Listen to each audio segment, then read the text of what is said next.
Frozen ছোলা দিয়েই আমি আপনাদের আজকে ভীষণ মজাদার ছোলা রান্না করে দেখাবো। এখানে আমি ফ্রোজেন করে রেখেছিলাম ছোলা এবং আলু, তা তো আমি আপনাদের দেখিয়েছিলামই এই ফ্রোজেন করাটা। এই দেখুন একেবারে সেই ফ্রোজেন করা ছোলা এখনও কি সুন্দর রয়েছে। সেম এইভাবেই ফ্রোজেন করা ছোলা এবং আলু দিয়ে আমি ভীষণ মজাদার একটা ছোলা রেসিপি করে দেখাবো। আসসালামু আলাইকুম, আমার গ্রাম বাংলা রাঁধুনিতে আপনাদের সবাইকে স্বাগতম। তাহলে চলুন কথা না বাড়িয়ে আমরা রান্নায় চলে যাই। আমি এখানে একটা আলু কুচিয়ে নিয়েছি, সুন্দর করে কুচিয়ে নিয়ে খোসাটা ছেলে কুচিয়ে নিব। আরেকটা আলু আমি এখানে কুচনি দিয়ে কুচিয়ে দিব, যাতে করে ছোলার গায়ে একেবারেই আলুর মাখা মাখা হয়ে যায়, খেতেও অনেক বেশি মজা লাগে। এই দেখুন কত সুন্দর হয়েছে। আমি এই পর্যায়ে একটা কড়াইতে তেল নিয়ে নিয়েছি। এখানে আমি হাফ কাপ পেঁয়াজ কুচি দিব। ছোলাতে সবসময় পেঁয়াজটা বেশি দিবেন, তাতে করে অনেক বেশি মজা হবে ছোলা খেতে। পেঁয়াজটা দেওয়ার পর একটু হালকা বাদাম কালার হলেই আমি এখানে 1 চা চামচ রসুন বাটা, সামান্য আদা বাটা এবং ঝালটা দেবেন আপনাদের প্রয়োজন অনুযায়ী।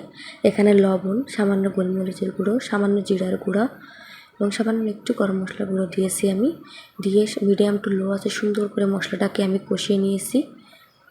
দেখুন সামান্য গরম মশলা গুঁড়ো দিয়েছি, কিন্তু সুন্দর করে মশলাটা কষিয়ে নিতে হবে। মশলাটা কষানোর পরেই কিন্তু নির্ভর করবে ছোলাটা রান্না। এখানে আমি সামান্য একটু পানি দিয়ে নিচ্ছি, যাতে করে মশলাটা অনেক বেশি ভালো কষা হবে। এই দেখুন কত সুন্দর একটা কালার চলে এসেছে। সামান্য একটু হলুদ দিয়ে দিলাম। হলুদের পরিমাণটা কম রাখবেন, তা না হলে কিন্তু হলুদের গন্ধ হয়ে যাবে।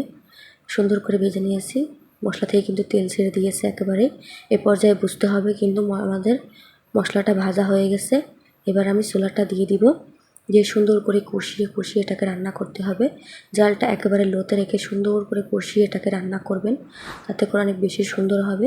ঢেকে ঢেকে সুন্দর করে কষিয়ে সময় নিয়ে রান্না করবেন, তাহলে খুবই মজা হবে। একবার খেলেই এই ছোলা রান্নার প্রেমে পড়ে যাবেন।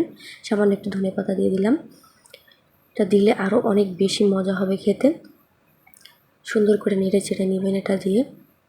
এটা যে কী মজা, একবার না খেলে বুঝতে পারবেন না। আমার ছোলাটা শেষ। এর পর্যায়ে দেখুন কী সুন্দর একটা লোভনীয় কালার এসেছে এবং কী পরিমাণ যে মজা হয়েছে তা আপনারা না খেলে বুঝতে পারবেন না।